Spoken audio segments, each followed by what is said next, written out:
ఇది నేను బుర్రా ఆత్మనాథ్ గారి ఇండస్ట్రీ గురించి క్రితం ఎపిసోడ్లో చెప్పాను. ఆయన కూడా కాలం చేశారని విన్నాను. వాళ్ళు బుర్రా గారు వాళ్ళ అల్లుడే అనుకుంటాను, తుమ్మల రామం గారు. ఆయనను బుర్రారు వాళ్ళకి ఎస్ఆర్ఎంటీ వాటాలు ఉన్నాయి, చాలా కాలం వాళ్ళే నడిపారు. అదంతా నాకు నేను మల్లాం గురించి మాట్లాడేటప్పుడు మల్లాం నుంచి సామర్లకోట అది ఒక 10 కిలోమీటర్లు 12 కిలోమీటర్లు వస్తుంది. మల్లాం చుట్టుపక్కల గ్రామాలు అయితే ఇరవాడ, గోరింట, గోవిందరాజులపాలెం, మంగితొట్టి, జల్లూరు,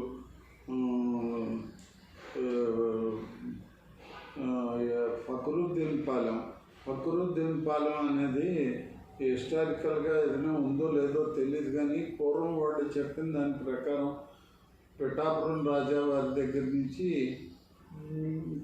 కప్పం వసూలు చేయడానికి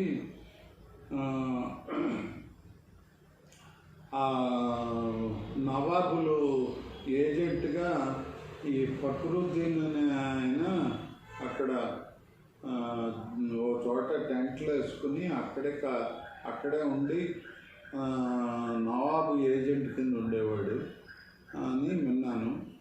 అందుకని అది ఫకరుద్దీన్ ఉంటున్నాడు కాబట్టి అక్కడ కొంతమంది సైన్యంతో ఉండేవాడు. అందుకని ఫకరుద్దీన్ పాలెం అనేవారు. దాన్ని తర్వాత ఎఫ్కే పాలెం అన్నారు. అది ఫకరుద్దీన్ పాలెం కింద అలవాటైపోయింది. ఆ పక్కనే కందరాడ, కుమారపురం, పిఠాపురం, లక్ష్మీ నరసాపురం, ఈ పక్కని చంద్రంపాలెం, ఇంకా అలాగే అక్కడ నవర, పవర, అచ్చంపేట, వంచాల, అలా గ్రామాలు ఇంకా చెప్పుకుంటూ పోతే చాలా ఉన్నాయి. అది ఎప్పుడైనా ఇంకో దాంట్లో కూడా కొన్ని గ్రామాలు చెప్తాను. దీని తర్వాత నాకు ఇక్కడ ఒక పొలంలోకి మా అత్తగారు నన్ను తీసుకెళ్ళేవాడు, బండి ఎక్కించి తీసుకెళ్ళేవాడు. నడిచేప్పుడు కాదు, చిన్న వయసు కాబట్టి నడిచి తీసుకెళ్ళలేదు. స్కూల్లో చదువుకునేటప్పుడు సుబ్బారాయుడుపేట అని ఒక గట్టు మీద నుంచే వెళ్ళాలి, వెడల్పు ఉన్న ఒక గట్టు నుంచి వెళ్ళాలి. ఆ సుబ్బారాయుడుపేట అనేది అప్పట్లోనే బట్టీలు, సారా బట్టీలు అవి ఉండేవి. నాకు అవగాహన ఏం లేదు, తర్వాత తెలుసు కాబట్టి ఇప్పుడు చదువుతున్నాను. ఈ బెల్ల కొట్టినప్పుడు బయటకు ఆడుకునికి వెళ్తే అక్కడ చెరుకు తోటలు ఎక్కువ. ఆ చెరుకు తోటలో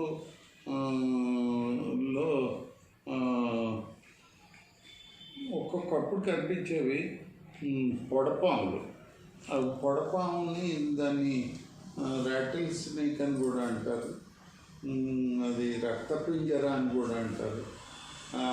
పాములు లావుగా మధ్యలో ఉండి ముందు ముట్టి 3 పలకలుగా ఉంటుంది, తోక సన్నగా ఉంటుంది, ఆఖరికి వచ్చేటప్పుడు పొడుగు తక్కువ ఉంటుంది.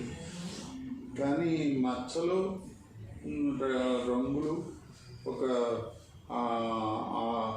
ఆయా ప్రాంతాల రంగుకి సరిపడా కూడా ఉంటాయి. నేను చూసినంత మట్టుకి ఒక బ్రౌను, ఒక ఎల్లో మీద నల్లటి మచ్చలు, అలాంటివి పాములు చాలా ఉండేవి. ఏదో అప్పట్లో పాములు కరిచి చనిపోయారు అనేది ఎప్పుడు లేదు, కానీ ఎక్కువే. అందుకనే కోరపోటు కత్తి అని ఒక కత్తి, ఒక చిన్న 4 అంగుళాలు ఇలా వంకరగా ఉండి అది పొడుగుపాటి కర్రకి బిగించేవారు. బిగిస్తే అది చెరుకు నరకడానికి, ఒకవేళ ఏ కారణం చేతనే పాములు ఉంటే ఆ పొడుగుపాటి కర్రతో పట్టుకుని చెరుకు నరికేవారు. అది కోలపోటు కత్తి అనేవారు. అలాగా నాకు మల్లాంలో మళ్ళీ ఏదైనా గుర్తుకొచ్చినప్పుడు చెప్తాను. తర్వాత నన్ను మా అప్పగారు పంపేది కాదు. మా నాన్నగారు కాకినాడ ఇంటూ ఫస్ట్ ఫారం అని, ఫస్ట్ ఫారంలో చేరడానికి ఒక ప్రీ ఎగ్జామినేషన్ ఒకటి కట్టాలి. అది ఏ స్కూల్లో కడితే ఆ స్కూల్లోనే చదవాలి. అది ఇంటూ ఫస్ట్ ఫారం అంటారు.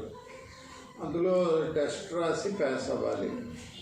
పాస్ అయ్యాక ఫస్ట్ ఫారంలో చేరతాం. ఫస్ట్ ఫారం నుంచి 11th అంటే ఎస్ఎస్ఎల్సి అంటే 11 ఏళ్ళు, మొత్తం 11 ఏళ్ళు చదవాలి. అయ్యాక సర్టిఫికేట్ ఇస్తారు. నేను శంఖవరంలో ఇంటర్ ఫస్ట్ ఫారం కట్టి ఫస్ట్ ఫారం అక్కడ చదివాను. శంఖవరం నుంచి మళ్ళీ మా నాన్న కాకినాడ మెక్లార్నే స్కూల్లో చదివించారు. అక్కడ చదివి తర్వాత కూడా బాగానే చదువుకున్నాం, కానీ అల్లరిగా ఎక్కువగా ఉండేది కాకినాడ వచ్చేటప్పటికి. అది ఏదో మామూలు చిన్నపిల్లల అల్లరి వరకు బాగానే ఉండేది. కానీ 3rd ఫారం 4th ఫారంలో నా స్నేహితులు ప్రధానంగా మల్లికు, వాళ్ళ అన్నగారు రఘు మోహన్ ఇప్పటికీ ఉన్నారు. వాళ్ళు రారపేటలోనే ఉండేవారు. వాళ్ళ నాన్నగారు ఫిజికల్ డైరెక్టరు. వీడు మల్లికు, నేను, భాస్కర్రావు, ఆకెళ్ళ భాస్కర్రావు వాళ్ళ నాన్నగారు ట్యూషన్ చెప్పేవారు. ఆకెళ్ళ రామారావు గారు, ఆయన భాస్కర్రావు, అన్నవరం.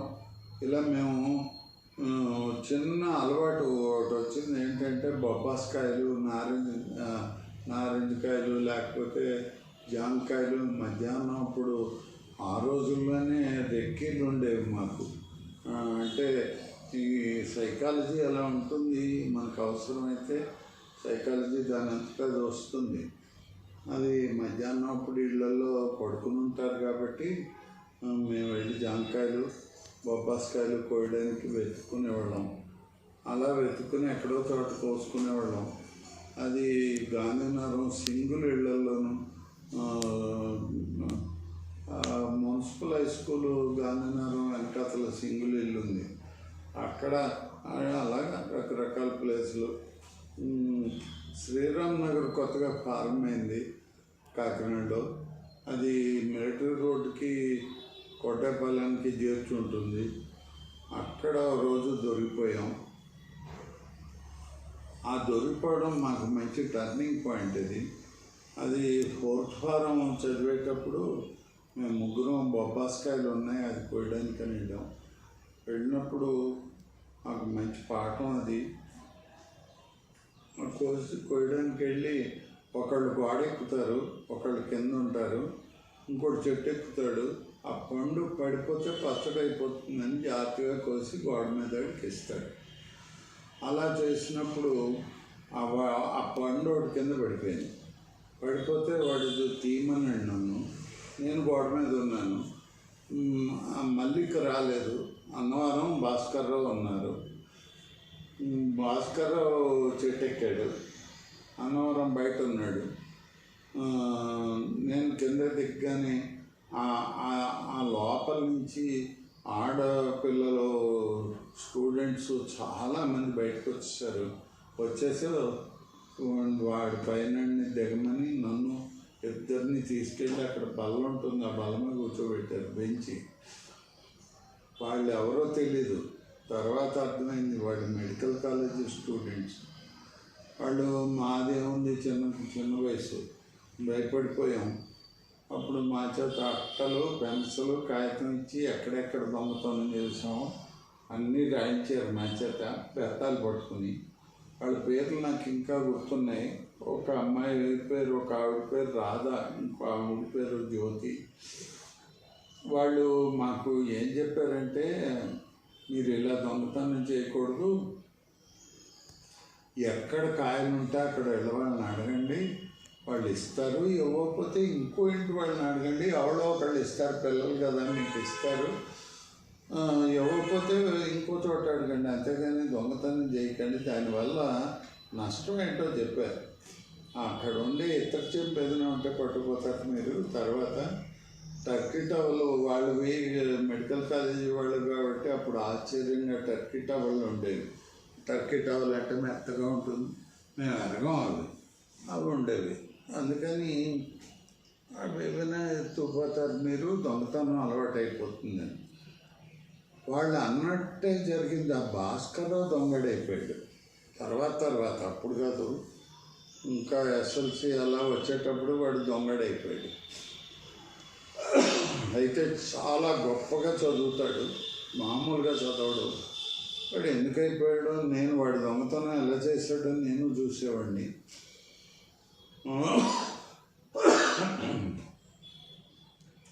సిగరెట్లు అమ్మే కిళ్ళి కొట్టుల్లోనూ ఒక టేబుల్ లాగా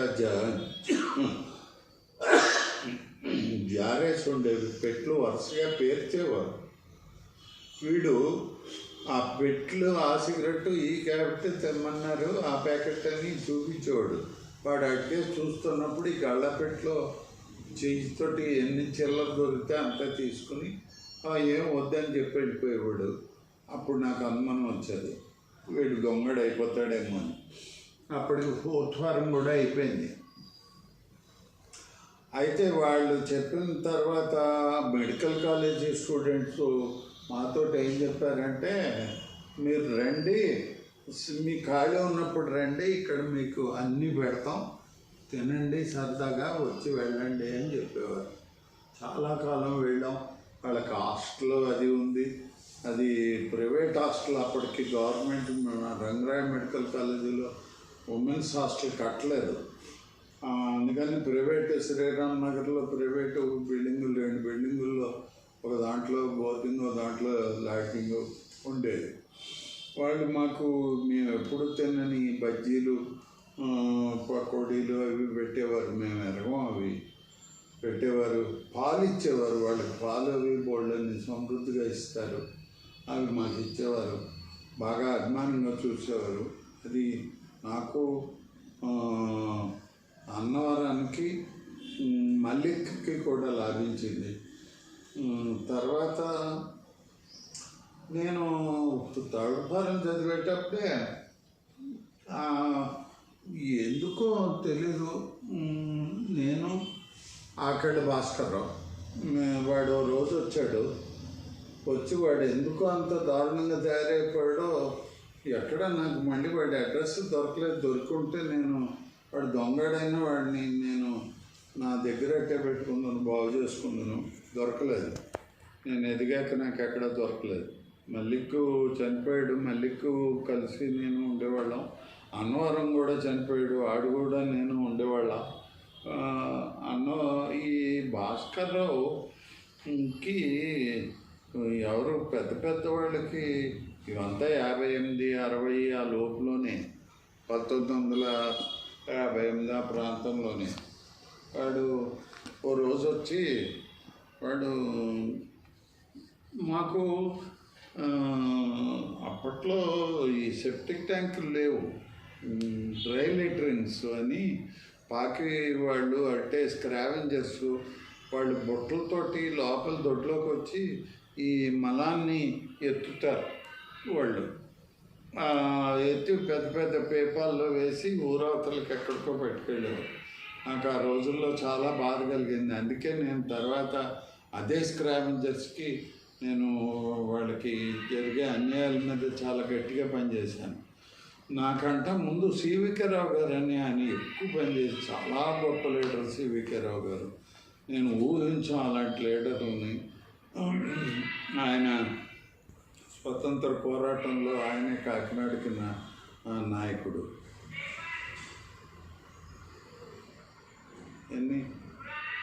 అదేంటి అలా